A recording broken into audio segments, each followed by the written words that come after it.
Story 1. I made a huge mistake during my bachelor party trip. My fiancée moved on, and I just want her back.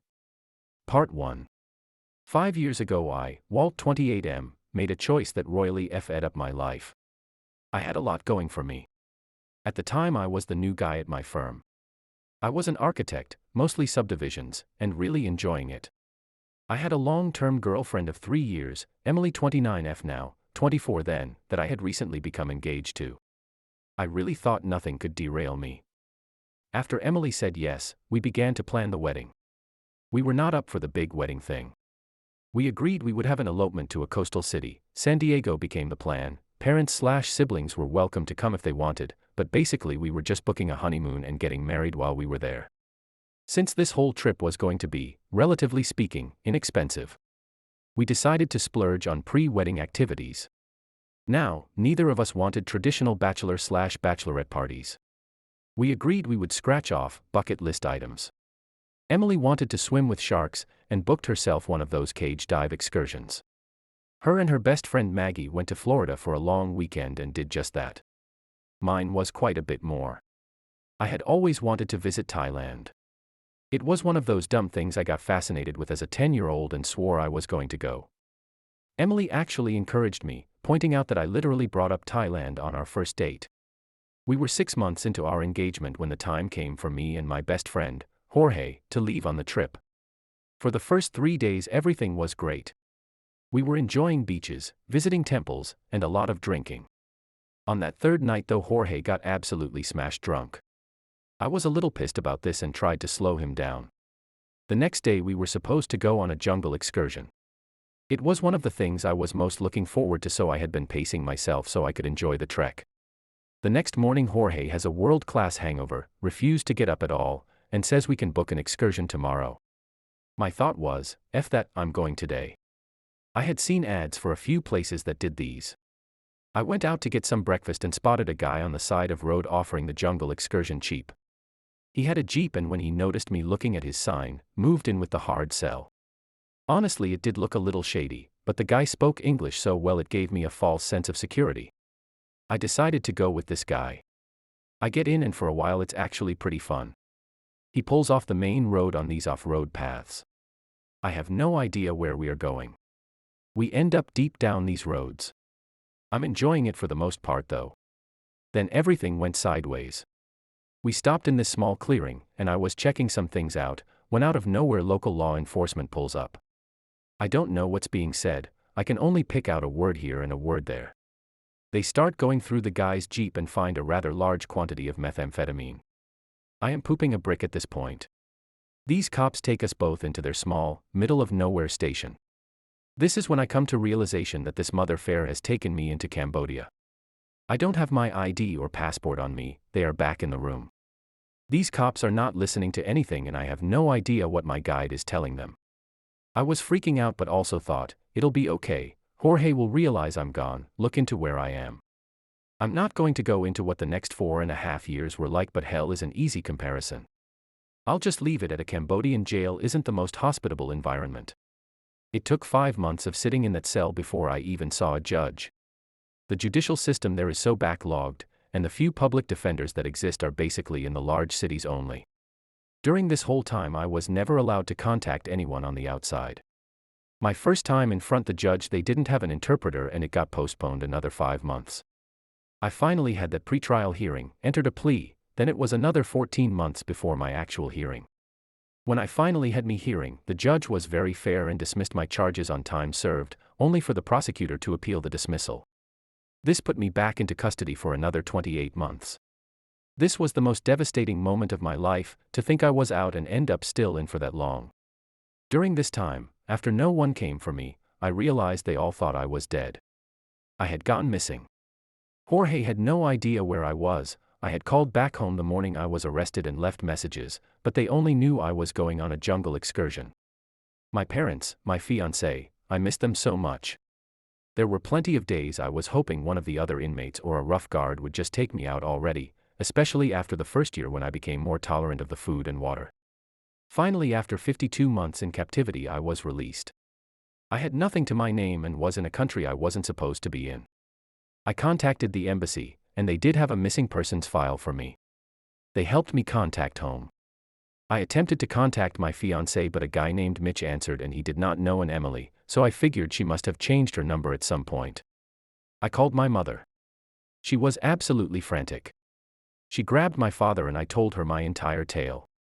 I kept asking about Emily and my mother kept deflecting. She wanted to get started immediately getting me home, and said we would talk about everything when I got back to the US. It took a little while to make this happen. My parents luckily had my original passport and ID, which made the process somewhat faster. During that time they sent me money and I was able to get a hotel. My parents were very adamant I not try to contact Emily during this time and to wait until we got back.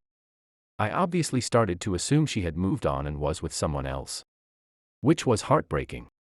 I had held out hope during my imprisonment that she would not, but with the way my parents were acting I assumed that was the case. Even so, I wanted to contact her immediately, before anything else. I didn't want to talk about my time there. I didn't want to talk about what they did trying to find me, or know anything about anyone else. I just wanted my fiancé. My parents sat me down and handed me a save the date card. It was Emily and some tall handsome guy I'd never seen before. She was engaged. I broke down. It wasn't unexpected, but the feelings were still there. I asked my parents if they had kept in touch with her beyond just being wedding guest worthy. They said yes, they've actually been a huge part of each other's lives these last few years. I was a little shocked. I know they liked Emily, but with me gone I had somewhat expected them to drift apart, not get closer. I decided to ask, Southwest, how close are you guys now? My mother responded, very. Her father passed a year ago and your dad has agreed to walk her down the aisle. That hurt. It shouldn't, but it did. Why you? Was all I could say. My mom got emotional, started going on about how they all thought I was gone, that a cartel or something got me, that they looked so hard and so long. They had a whole memorial service for me. I snapped a little. I don't care about that right now. What are you not telling me? My mother took that tablet and flipped a few photos. She then handed it back to me.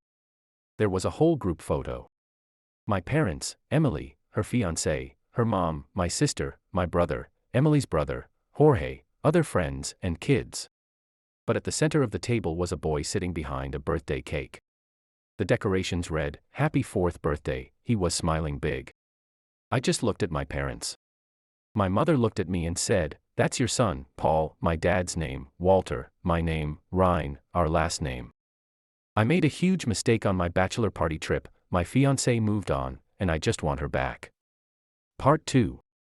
In the 2 weeks since I got back home, it simultaneously feels like so much has happened, and that virtually nothing has happened. I have been largely brought up to speed on all that has happened on this side of the world. When Jorge finally got up out of bed that day 5 years ago, he tried to call me. After having no success, the officers confiscated my phone immediately upon arrest. I never saw it again. He decided to just go about his day, assuming I was enjoying my excursion. It wasn't until it was well past dark that he started to get concerned. He called back home to see if anyone else had heard from me.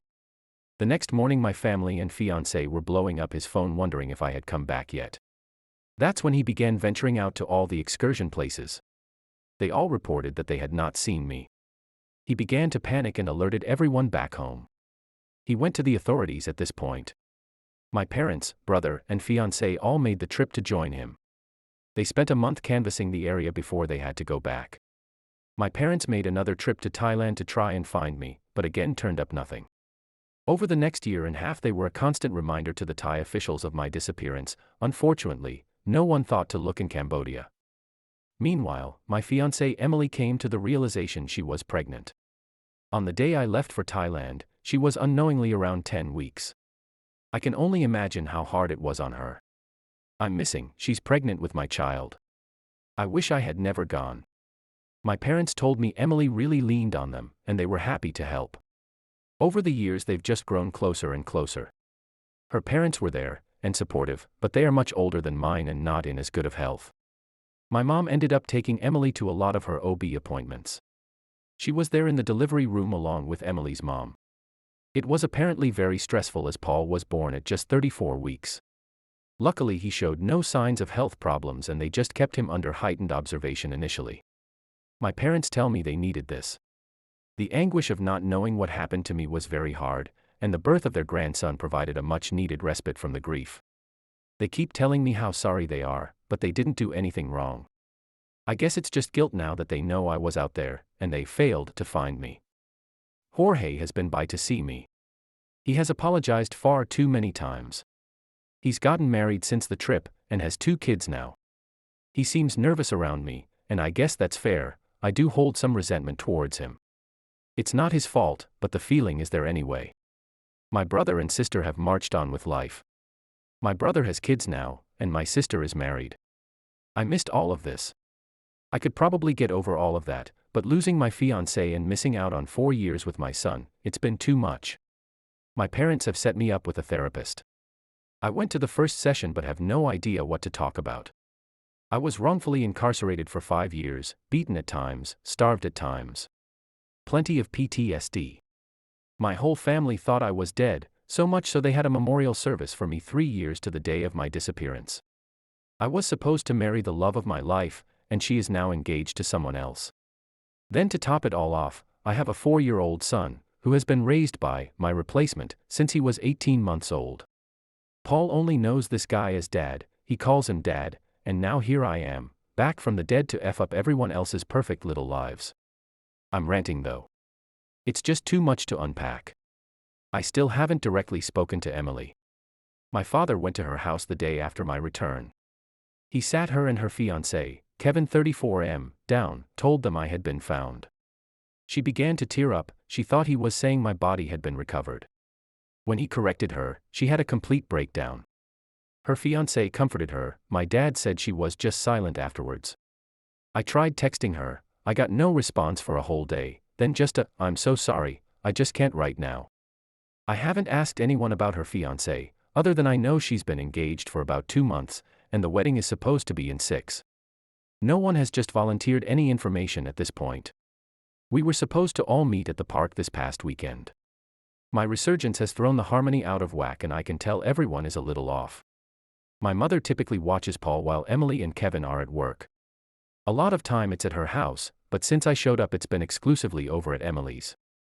I hear they are prepping him to meet me. He is aware I'm his father. My pictures are all over at my parents' house. Emily has apparently always had a picture of me up in Paul's room. I'm a shell of the guy in the picture, but I guess at least I kinda look like that still. He won't be totally blindsided. My parents and I arrived at the park first. When we saw their car pull up, only Kevin and Paul got out. Emily was not with them. Paul ran up to my dad first and gave him a big hug. He saw me and kind of retreated to my mom, then over to Kevin. I could tell he was nervous. I mean shit, so was I, and I'm not 4 years old. The other adults tried to say something to get us to talk or embrace or something. I told them to let it go, let him go play. He perked up and ran off to the playground. Kevin came up and stuck his hand out. We shook, and he said, "Sorry, Emily, couldn't today." We were about out the door and she broke down, told me she wasn't ready. I just said, "I understand." I went over to the playground to try and bond in some way. Turns out Paul is big into superheroes. He pretended to be Spider-Man and I had to be Rhino. I chased him all over the playground, and let his web me up. He laughed and smiled. When the food was ready I was happy to see he liked his hot dogs the same as me. Ketchup on one side, mustard on the other, relish on top. I thought maybe this won't be so hard. Then he called Kevin Dad. I shouldn't have surprised by this. He's been in this kid's life for 2.5 years, he marrying his mom, they all live in the same house. That all said, it was like a knife in the heart. I began to actually tear up. I excused myself for a moment, and said I was going over to the Gross Park bathroom. When I came out after a minute Kevin was waiting. I could see my parents across the way watching Paul. I felt instantly awkward. The last thing I wanted right now was a heart-to-heart with Kevin. He was taller than me, more built than me, and had gotten to have the life I was supposed to have. He just said, "Can we talk?" I said, "Yeah, man, what's on your mind?" Kevin began, "Look, I'm sorry for what happened to you, it's a bad deal all around. I just wanted to talk because I'm worried about Emily and Paul. Emily more than him. She hasn't been herself, which I can appreciate to some degree. It took a long time for her to get over you. I'm the first person she dated after your incident. She cried the first time we kissed because it was different. I want you to have a relationship with your son, he's little, he's resilient. I had 2 dads growing up, I know he will be fine. I don't know how fine her or you will be if this goes too fast, and from a selfish standpoint I don't want anything disrupting our life or our engagement. I love her, and want what's best. I'd like you two to take it slow and process everything before you meet. I made an appointment for her to see a counselor. I'd appreciate it if you could respect that and not push her or reach out to her. Let her figure things out on her own first. I was pissed listening to him, pretentious ass, but he had some points. I don't want to rip open all these old wounds. I ended up just saying, yeah man, I can do that. And walked off to join my parents and Paul. Kevin went into the gross bathroom. When he came back over he said him and Paul were going to head out. Paul gave everyone hugs, including me. I was surprised, but pleasantly. Then he called me Rhino, and ran off to Kevin. As they left I heard him say, Dad, can we get a cookie cake on the way home? Ugh, he's Dad, I'm Rhino, and this just FING sucks. I made a huge mistake on my bachelor party trip, my fiancée moved on, and I just want her back. Part 3. We finally met. We started by texting a bit, but it felt so impersonal the conversation stayed at a surface level. The deepest we really got was talking about Paul and me briefly divulging what Cambodian prison was like. Over the 3 weeks between our first text exchange and our meetup we only texted maybe 5 times, and each time it started to get into heavy subjects one of us would end the conversation. During that time though I did spend more time with Paul. My mother began watching him at her house again and that gave us time to bond. I even had some one-on-one time with him when we went to get ice cream together one day. It's amazing how resilient kids are, he just goes with the flow of everything. He still calls me Rhino, but maybe I'll get the Dad title soon.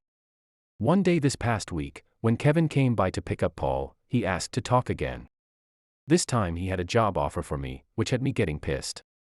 Then he elaborated that it wasn't really an offer but more of a lead.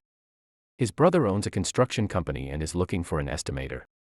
Kevin told his brother I was once an architect and his brother said he'd give me an interview if I was interested. He left his brother's card with me. I really want to hate Kevin, but he does actually seem to be a genuinely nice person, which also pees me off. His self-deprecating sense of humor grows on you fast, and this is just in 5 to 10 minute interactions with him. But at the same time, F that guy. I talked to Emily via text this past Friday. We agreed to meet the next day for lunch. I suggested this Italian place that had been our place, but she got a little upset about this and I thought she was going to cancel. Instead we pivoted to Applebee's. Seeing her in person I can't even describe. She was just as beautiful as ever. The hello hug caused a shiver through my spine. I didn't want to let go, and may have lingered for just a second, but also didn't want to make it weird.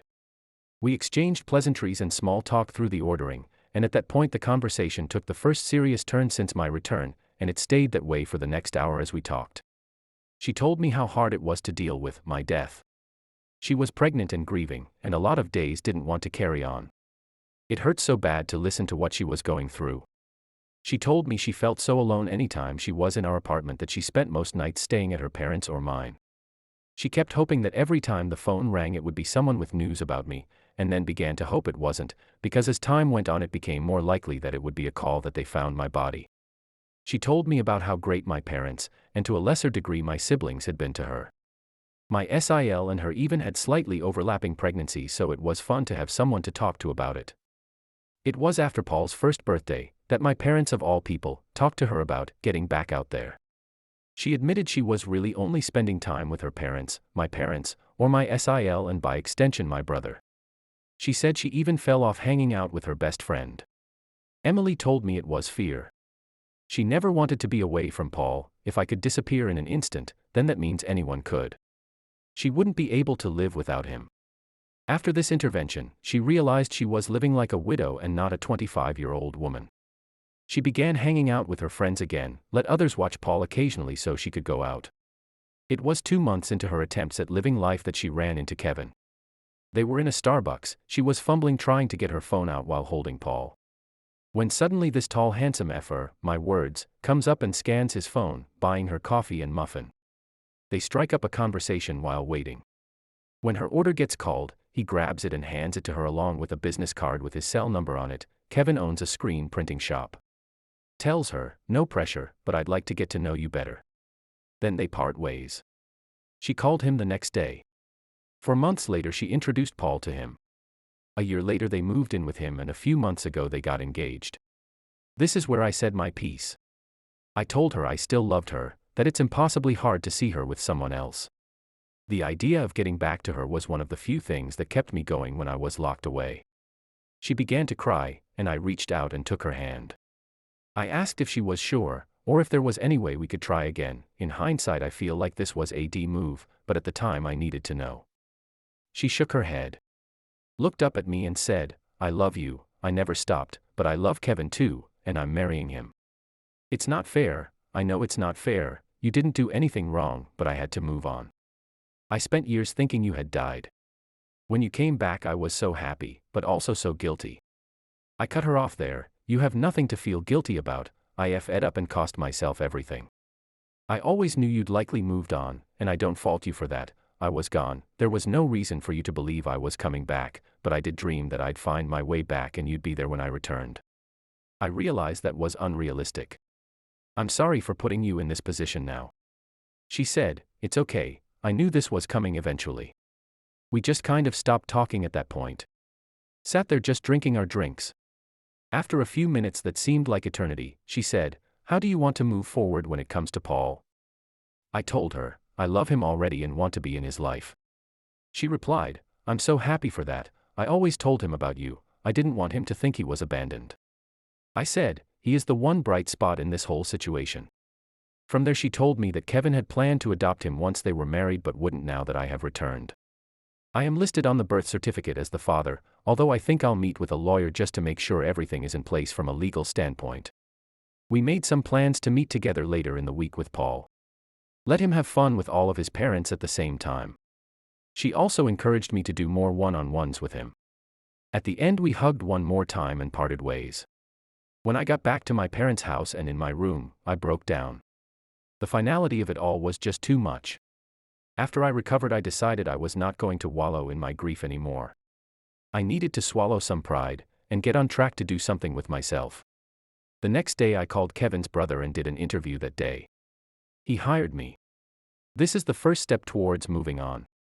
I made a huge mistake during my bachelor party trip. My fiancée moved on, and I just want her back. Part 4. Holy shit, you are not gonna believe what I'm about to tell you. These last 6 months have been nothing short of absolutely fing crazy, but in a good way.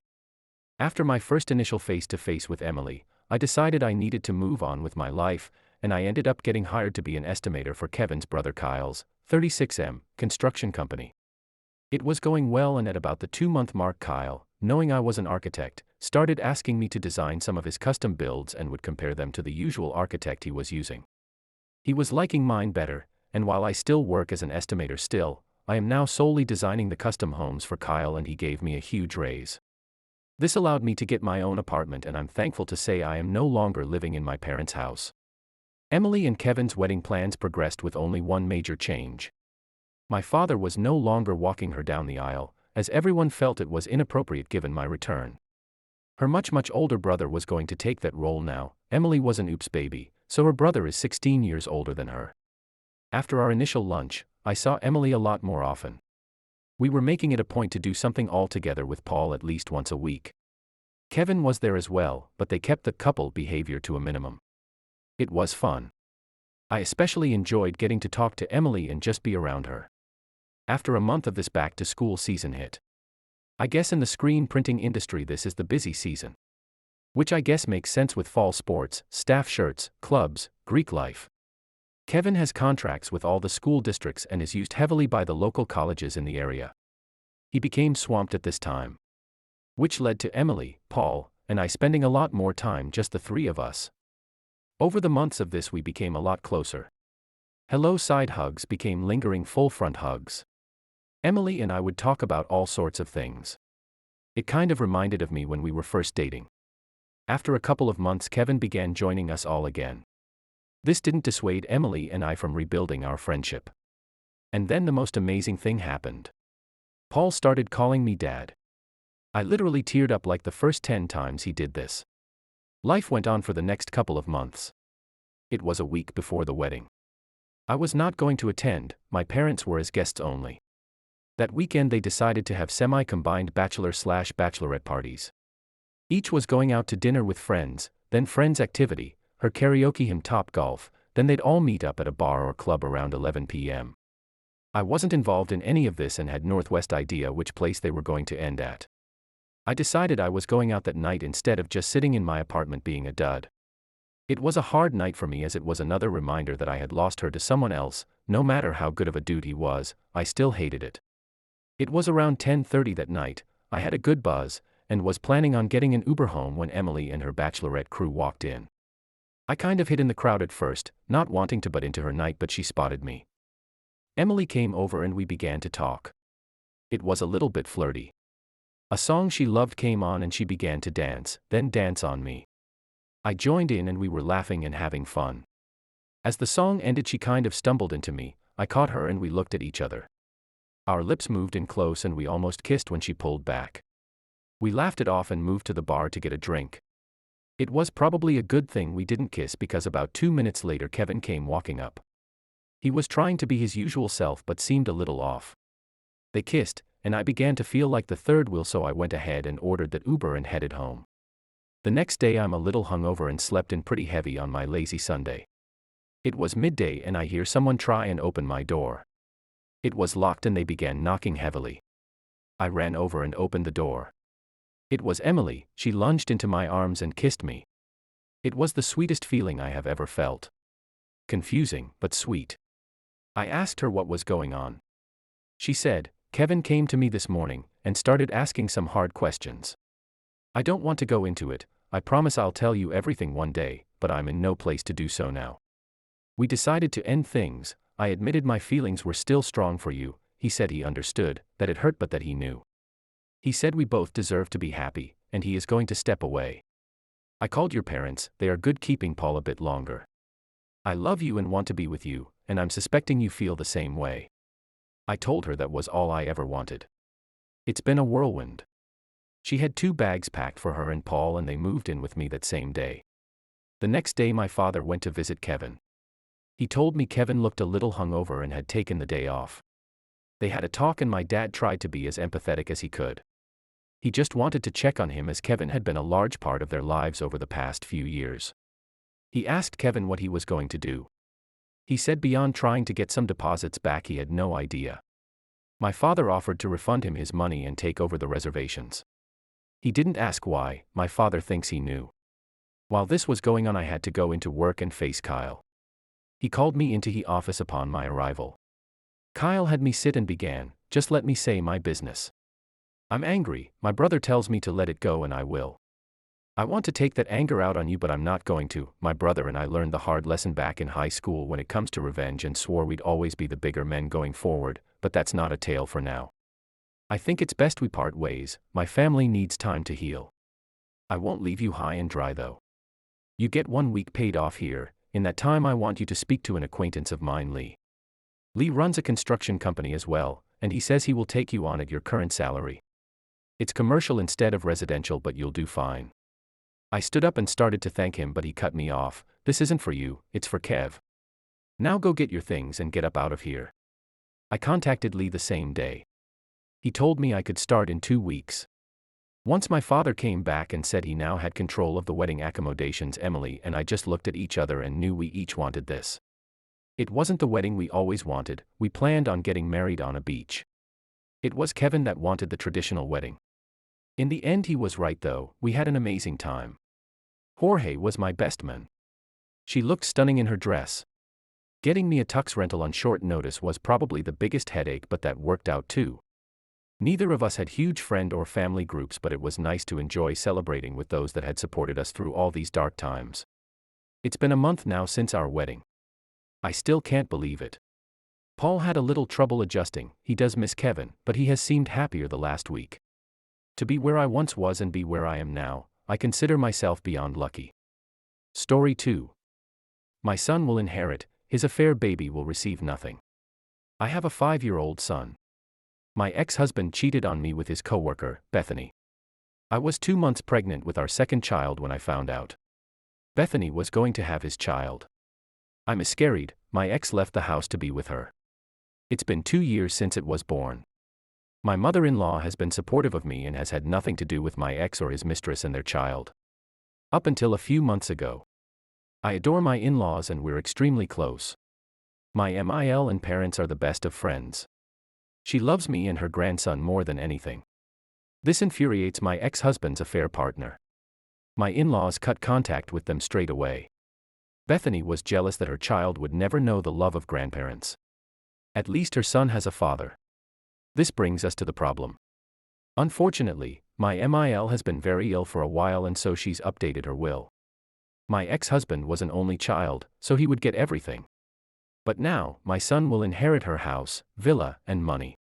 I will receive a large portion of her money and all of her belongings. Until my son turns 18, it will be in my trust. If I pass before that, my parents will take care of it. They do not know this. The thing is, once they caught wind of her being ill, my ex-husband begged for forgiveness. The mistress started being nice towards her, she started fights and called her horrible names before, and forced her to be around his baby. My mother-in-law is bed-bound, but she says she wants to leave with a bang so she'll endure this. I haven't encouraged her to do anything and this is her choice alone. They want her money, and her son thinks he is still included in the will. He also thinks his child will now be acknowledged by his grandmother and will also receive money. Now, my MIL hasn't actually said she's forgiven them. She despises her son and his mistress for tearing apart our family. She wants to reward those who deserve it, and get revenge in one go. The mistress keeps on hinting on how her child will grow up and attend a great college etc., money-involved things, whenever she's around my MIL. Actually, MIL's niece, my cousin by marriage, has overheard her on the phone discussing what wallpaper she wants in the dining room when she moves in and how my MIL has no taste whatsoever. She also mentioned how she'll finally be able to take down pictures of my son when my ex owns the house. Too bad for her, it will belong to my son. No changes will be made until my son becomes 18. It's his grandmother's home and he should be allowed to cherish it in the way she's decorated it. I'm not really allowed to tell anyone, and though this revenge will be satisfying, I'll have to lose my mother-in-law. It's kind of a win-lose situation and I dread the day when she'll take her last breath. She means a lot to me, I love her. Story 3. Serious, what dark family secret were you let in on once you were old enough? Why the neighbors moved, trigger warning for violent crime. I was pretty young when this happened so the details won't be perfect, but the story is otherwise true. I grew up in a coastal town and we had some neighbors whom I really liked. My parents were friends with them, their kids were roughly my age. Wonderful. We played together all the time. One day they very suddenly moved. I was a bit confused as there had been no clue that they were going. I remember some police cars and the moving vans weeks later, but that was it. My mother told me that the kid's grandmother had become very ill, the cops came to tell the family, and they left emergently to care for her and never came back. I was only about 5. Seemed legit. Many years later, as an adult, and long since moved away from that area, my parents and I were reminiscing over our old home. I mentioned that I wondered whatever happened to them. That's when my mom told me the truth. The parents had gone out that night on a date and left the kids with a 14-year-old babysitter. When they returned home they found the sitter murdered. Someone had broken into the home and essayed then killed the sitter. My mom stated the cops think the sitter pretended to be the only one home to protect the kids. When the parents got home they checked the kids were safe and set them back to sleep. The police obviously immediately came. Once the kids were hard asleep the parents picked them up, put blankets over their heads, asked the cops to be silent as they walked them out, and took them out of the house. They gave the kids the same story my parents told me. Grandma was sick and they were going to live with her. Grandma dutifully played along with the ruse for several weeks until the parents could find a new home to live in. The kids were kept unaware of what had happened just mere feet from them as they didn't want the kids to be forever terrified of it happening again. Not sure if the kids ever eventually figured out the truth of that one. Story 4. My mom divorced my dad, took $500,000 from him and stole $40,000 plus dollars from me. I don't know how or when it all started. A few years ago my family was a happy all-American household. I at the time, 17M, had 3 sisters and my 2 parents. My parents had been sleeping separately for some time and claimed it was due to my father's snoring habits. After a year and a half of that, all of a sudden during dinner one night my mother stood up and announced she had something to say. She went on to tell all of us that she felt she wasn't part of our family. My siblings and I were always out of the house for various reasons, and the intimacy between my father and her had turned into a passionless contract marriage. My mother, since marrying my father, was a stay-at-home mom. She then went on to announce that my parents were going to divorce in the next few months and that we needed to decide which parent we wanted to live with. After a month went by, my oldest sister, 19, moved out and in with her fiancé. At the same time, my two younger sisters, 14, 12, decided they were taking my mother's side and staying with her. Originally I said I wanted to stay in my childhood home and finish out my senior year of high school in my hometown. All of a sudden my father took me aside one night and told me my mother had stated she did not want me in the house and cannot take care of me and my siblings at the same time. This struck me hard, as I had never even noticed my mother wanted nothing to do with me. He asked me where I wanted to move and assured me he will make the effort to support my decision. I chose to move a few towns over, approximately 45 minutes away, to a new town. After the move, a few months went by without me ever talking to my mother, and school was about to start.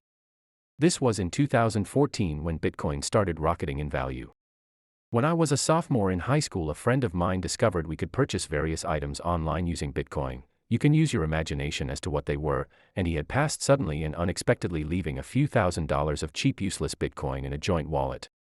Once I saw all the Bitcoin news, I figured out how to access the wallet and realized there was roughly $300,000 worth in the wallet. I quickly figured out how to liquidate it.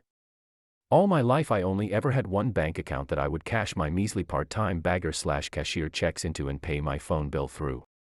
So I decided to put $50,000 into the account for safekeep and hid the other amount in a shoebox in my room. Bitcoin was still sketchy and I was worried the cash would be seized, but since I never changed my address when I moved at my bank, they kept sending my statements to my old house where my mother and sisters lived.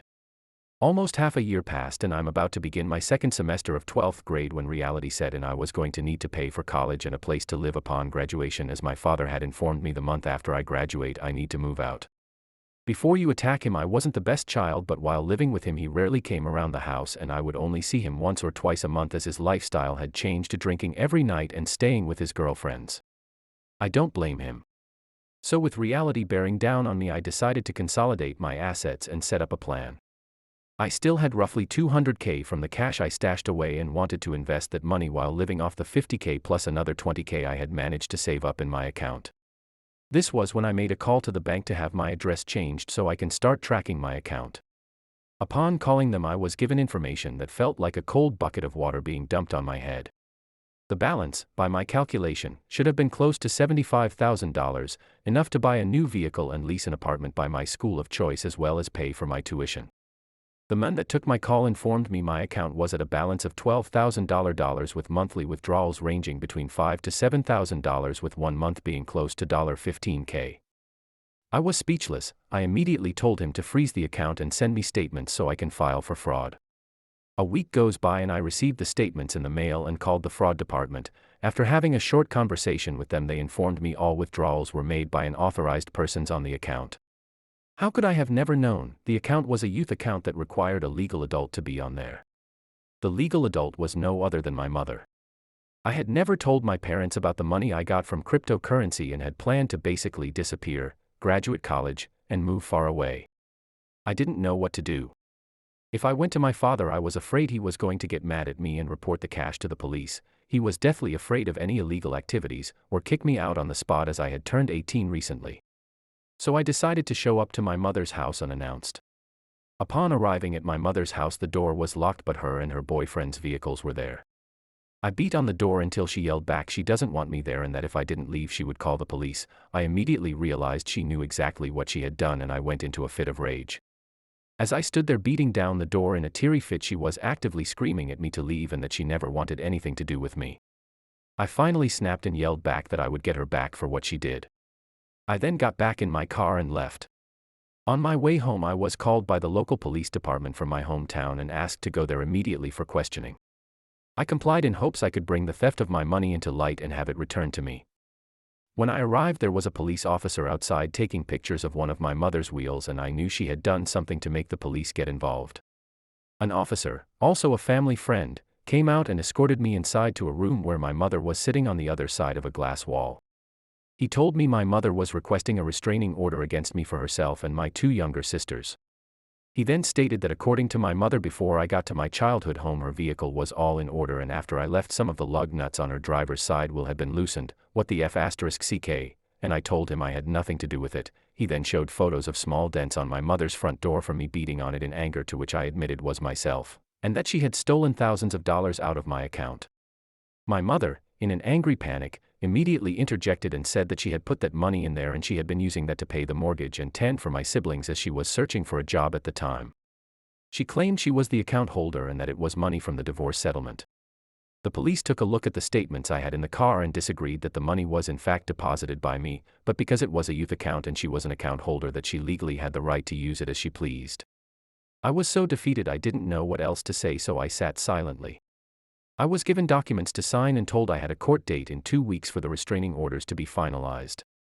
Until then I had a no-contact order between my mother and younger sisters. After leaving I withdrew the remaining balance of $7,989.30. She had gone and unfroze the account as well as made another $5,000 withdrawal. Defeated, I simply waited for my court date. 2 weeks goes by and I arrive to court. After the opening information is presented, the judge begins to go over the why for the order. He says my mother claims I had threatened her life and her assets as well as threatened my younger sisters via text and phone calls, all not true, but thankfully after reading this he asked for her evidence, which she could not provide, and dismissed that information. Upon dismissing this information, he stated that he can issue a restraining order for my mother but cannot issue one for my younger sisters unless they request it. So my younger sisters are called upon to stand up while my mother is whispering things into their ears, likely attempting to manipulate them. My whole life I was very close with my middle sibling, 15 now, and she burst out crying in pain that my mother was a liar and that she was stealing from me and that she missed me dearly. She said she doesn't want a restraining order and wished things would just go back to normal. My baby sister followed suit and cried out that this was terrible and that she didn't want to be a part of the family anymore. After the judge was able to silence them, he asked them to step outside.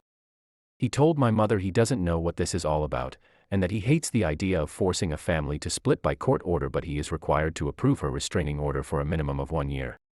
He also stated that the restraining order requested for my siblings was denied.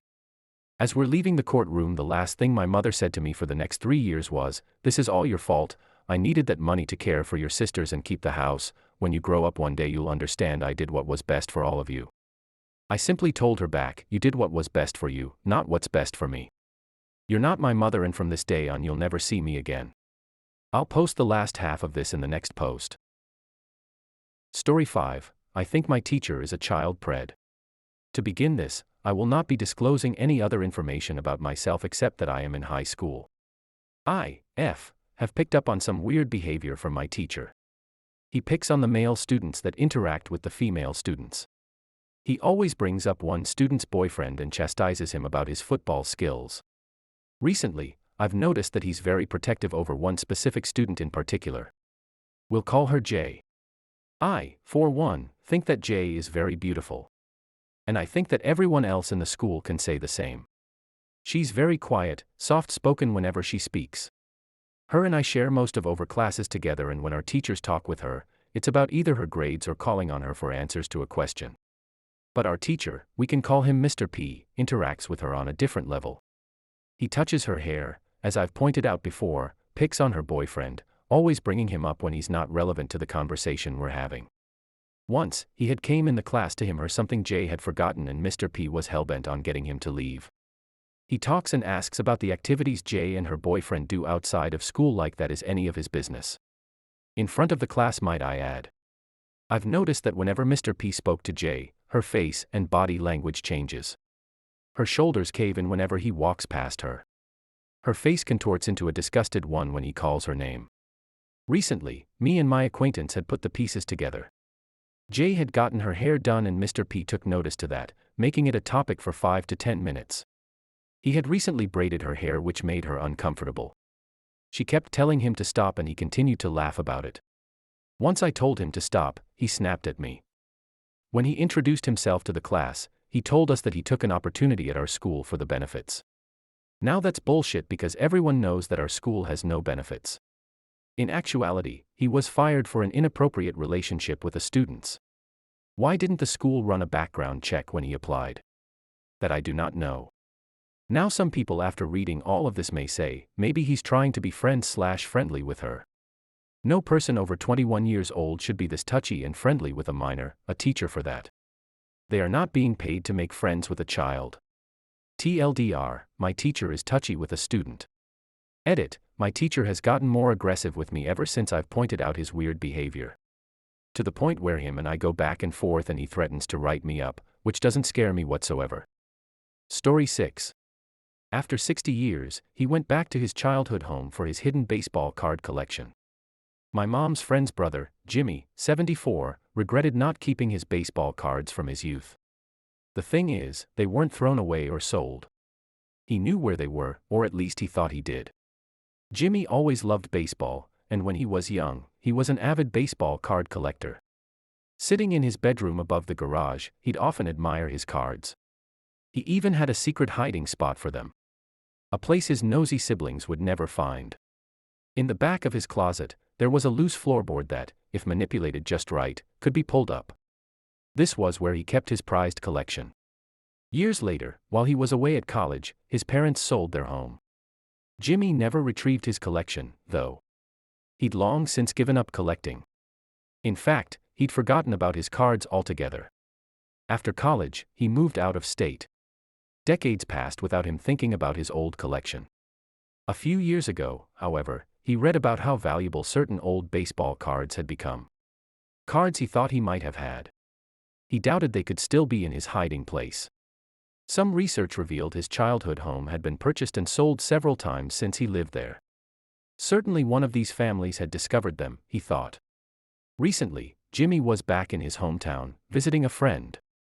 While catching up, he mentioned wondering about his hidden card collection. It just so happened that Jimmy's friend was familiar with the family that currently owned the home. He encouraged Jimmy to pay them a visit and explain the situation, so that's what he did. Jimmy knocked on the door of his childhood home, and the couple that greeted him were friendly and intrigued by his story. Reassured that they had a mutual acquaintance, they invited Jimmy in to look for his cards. They took Jimmy to his old room and watched as he went into the closet, manipulated the floorboard, and pulled it up. The cards were still there. He pulled out the box of cards, and the three of them sat in his old room, looking through them. When they had finished, the couple told Jimmy that legally, the cards belonged to them as owners of the home. Jimmy argued that they wouldn't have found the cards but for him. He asked them to compromise, but the homeowners would not budge and asked him to leave. Frustrated, Jimmy returned home. He solved the mystery but lost his cards, again. My mom relayed this story to me recently. Her friend had called her to ask about the couple that kept her brother's cards. My mom didn't know much about the couple but was friends with someone who did. Apparently, the couple had been struggling financially. Unfortunately, we never found out how valuable the cards were. If you were Jimmy, how would you have approached the situation? Even if you were struggling financially, would you have kept all of the cards? Story 7. I'm 26 and I just found out I have cancer. Hello everyone. I, 26F, have been dealing with health issues for a while. At least 3 years. I felt something was off, but I kept ignoring it. When it got worse, my ex told me I was crazy. For a long time, I ignored all of the symptoms. Because they were minor and I just chalked it up to being an insomniac, sleep-deprived, and emotional. Finally, I got in an accident that forced my hand. I was not at fault, but I forgot my name, and still am in a lot of pain. That day, I was taken to the hospital to get a CT scan and x-rays of my neck, back, and head. Luckily, I had no fractures or torn ligaments, but there is some muscular trauma that still causes me pain. When I was being discharged, I was told that I had a small nodule on my adrenal gland, but it looked harmless, and it shouldn't cause any symptoms. Months went by and I wasn't getting any better. The small city that I lived in did not have adequate health care and I could not get treated, so I quit my job, and I moved home to a much larger metropolitan area, with healthcare options galore. I questioned whether that was the right decision for a while. I started going to Point, and finally saw an endocrinologist. Point has helped a lot, but I am still not 100%. My endocrinologist is amazing. She has diagnosed me with POS, insulin resistance, leptin resistance, and vitamin mineral deficiencies. She has been a godsend. Here I was thinking I was crazy for 3 years. She noted the nodule on my thyroid and took a sonogram. She said that nothing looked out of place and it didn't look suspicious, but ordered a biopsy anyway. After the biopsy, I made a follow-up appointment for months away BC of her busy schedule. I didn't think twice about it. I got a call a week later asking if I could come in early the next week. I immediately got a pit in my stomach. When I saw her a few days later, she told me that I have thyroid cancer. Since I had a feeling, I asked questions with a straight face. She told me I was taking it remarkably well. After the appointment, I got in my car and broke down. It has been a few weeks since I found out. I am honestly still waiting for it to fully hit me. I've only told my family and a couple of close friends. I know more people would want to know, but I am writing about this here because I don't want pity. I can't stand it that my friends and family look at me like that when I tell them, or try to talk about it with them. The word cancer in and of itself is terrifying, but watching people react to you telling them you have it is worse. I'm 26, I am young, I don't want to go through chemotherapy, I don't want to speak about it out loud because I will break down again, I don't want to see my family or friends' faces drop like that, and I know it's kind of pointless to say, but I don't want cancer. I feel hollow. I'm sad, I feel alone, I'm scared, and I don't know what to do. Update: I want to thank everyone for the reassurance and kindness. I was just trying to vent and did not expect this post to get so much attention. I would like to clear up a few things. I am not sure what type of cancer it is. I have consultations set up with a few different surgeons because I will need a partial thyroidectomy. I do not know anyone who has had thyroid cancer, so I feel like I am flying blind. Thank you so much for those of you who commented your encouraging words. I will try to update in the future throughout this process. I likely will have questions for those who have been through this before. Story 8. I found out how my parents died and regret it. My parents passed away when I was young and I wish I never asked how they died. I was always told growing up that my parents died peacefully when I was young, but it was always very vague and the subject was quickly changed. I started wondering more about my parents the older I got, but decided to ask my aunt, essentially my second mother, on my 18th birthday. I tried to ask a few times before but was shot down and it just doesn't seem right. My aunt's face immediately changed when I brought it up. I pushed back this time demanding she tell me what happened since I was 18 and am an adult enough to hear it. She hesitated but eventually told me the truth. One fall when I was about 4 months old there had been more tornadoes that year than usual. It had all been in the outer parts of town and away from most people's homes until one night in October. A level 5 tornado swept through the center of the town at 2 a.m. that night that caused so much damage that it was covered on multiple news stations across the area. My aunt explained how she tried very hard to keep me from knowing about the storm because my parents and I were the main story. When the tornado touched down it ended up blowing through our house. My father was found in a tree the next morning with multiple branches piercing through his body. It was a horrifying sight because of how he hung high in the tree without a way to cover him until hours later when the fire department were able to assist getting him down. My mother and I were missing for 2 days before police told my family they think they should stop looking because we were most likely dead because of the extent of the damage done to our home and my father's state. My aunt wasn't happy with that answer and her and the rest of the family continued to try and pick through the wreckage searching for us. It wasn't until almost 2 days later my uncle discovered something. My uncle was searching through the deepest section of our house wreckage. He swore he heard cries for help. After getting help from others in my family they are able to move a large section of a wall and discovered my mother's lifeless body. Their ears sank until they heard my cried for help. They pulled more of the wreckage aside until they found me, breastfeeding onto my mother's lifeless body. Story 9. I regret raising my siblings. My mom went to federal prison when I was 17. She had been in and out of county jail for my entire childhood. Never drugs or prostitution. It was always retail theft, bad checks, etc. She had 6 children to 5 different men. 3 boys, then 2 girls, and then 1 boy. I'm the oldest child and she had me when she was almost 19. My youngest brother is 15 years younger than me. She committed mortgage bank fraud and did almost 8 years in the feds. My grandma helped us but died when I was 20 years old and she was also convicted of conspiracy for not cooperating against my mother and did 9 months in a federal prison. She died 9 months later after her release. No other family to speak of that would help. I was able to gain full guardianship of my 2 brothers closest to me in age and one of my sisters. I maintained that guardianship for each of them until they were 18. My sister, however, was able to live with my mother for most of her teens because my mother was released by that time. My brothers, however, were over 18 or almost over 18 when she came home. For anonymity's sake, we'll call my brothers A and B and my sister C. My brother A is alive and well. He is employed, married to a nurse, owns a home and has 2 children. Brother A sounds great, but there's a reason for my regret. Brother B is deceased. He was killed when he was 19 in 2016 by gunfire in a setup. He was killed by someone he called a friend who'd lured him there to sell him some weed. He had a girlfriend who was 5 months pregnant. She had the baby, my nephew. Brother A got Brother B's baby's mom pregnant a year and a half later, which gave me another nephew. Obviously, this did not go over well. Brother A was never in a relationship with her, nor did he intend to date her. Brother A didn't play a part in his child's life for the first year because of his wife, then girlfriend, and her disdain for the baby. Brother A was on drugs bad and very much lost in life. I was able to get him into rehab, and since he's gotten out of rehab, he's slowly cut off his family because his wife forces him to. Brother A even tried to have our nephew from our deceased brother and his son separated unless 2 adults were present. Brother A's wife and my wife do not get along.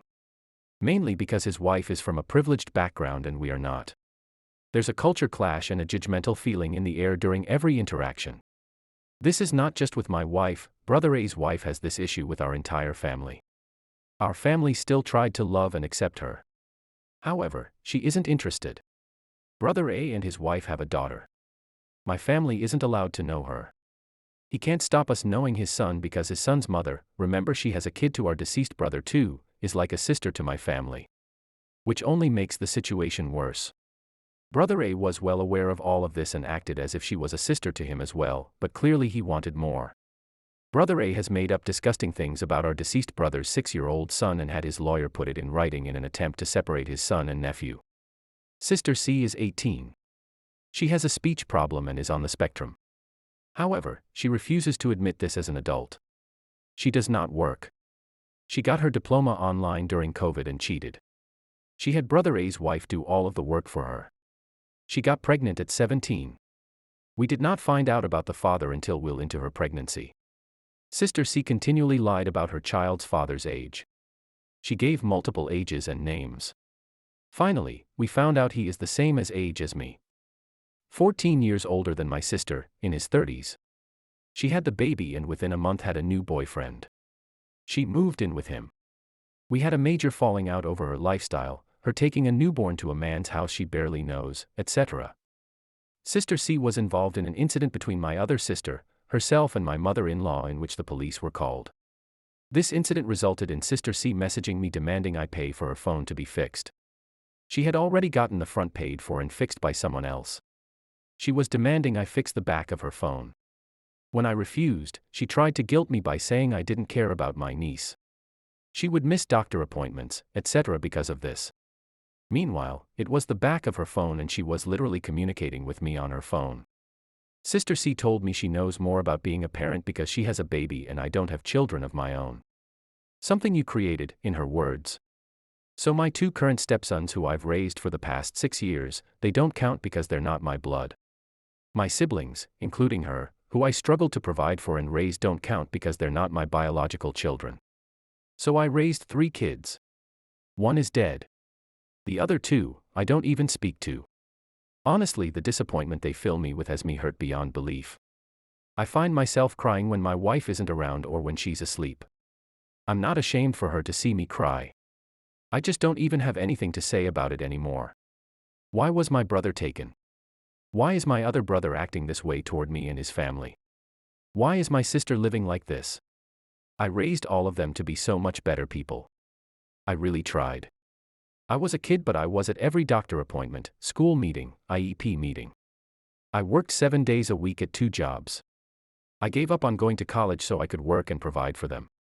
It cost me so much time and effort. I regret not putting that time and effort into myself. I'm not where I want to be in life. I never imagined having a bad relationship with any of my siblings, especially the ones I raised. I feel like such a failure. Story 10, lost my job because I clogged the toilet during interview. I found an excellent job opportunity at this really nice office. Everything was going very smoothly. I had pretty much gotten the job at a previous interview and I was just in to fill out onboarding paperwork. I was so stoked because the onboarding questions were about accommodations I'd like at this job. Like, what kind of snacks should we keep on hand for you? What kind of caffeinated beverages do you like? All was going well, but I was offered coffee earlier and of course accepted it because I love free stuff. This coffee was so good and I drank it down really fast. So of course coffee did what coffee does, and before I knew it I had to use their bathroom. It was a really nice bathroom with poo-pourri and everything. I really was able to relax and let it all out. There was a whole lot of excess in my system that morning. I had been drinking a lot and eating party food all day before because it was the weekend. It took a lot of toilet paper for me to get my ass clean too. Well, anyways, I washed my hands and admired how nice the bathroom was before I left. Then I went back to finish my paperwork. Anyone notice any missing steps here? I forgot to flush my turd. I was sitting on my computer filling out the rest of the paperwork when a female worker went into the bathroom. It's unisex, and I heard her exclaim, "Ah, what the," from the bathroom. I immediately realized I was the last one in there. I looked at the door as I heard the sound of a flush from the toilet as she tried to get rid of it so that she could go. But I didn't hear the bowl clear, I only heard the bowl fill up with water. She was not happy. I watched her leave the bathroom and go whisper something in the ear of the guy in charge of the office. They had to figure out how to unclog it. There wasn't a plunger in there, so they went looking for one. When he went to take a look at the bathroom, the water was at the brim of the bowl, a yellowish-brown soup, cold and filled with globs of brown streaked TP. I was the only new person in the building, so of course everyone knew it was me. I tried to just pretend like I was on my computer the whole time and they didn't yell me or anything, they just dealt with it.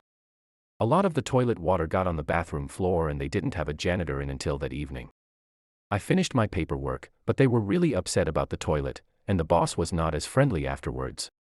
I finished my paperwork, but I never heard back from them even after I tried to follow up. Thank you so much for watching. I am still a small creator and looking to grow, so any recommendations or feedback you have would be highly appreciated. Please only subscribe if you enjoyed.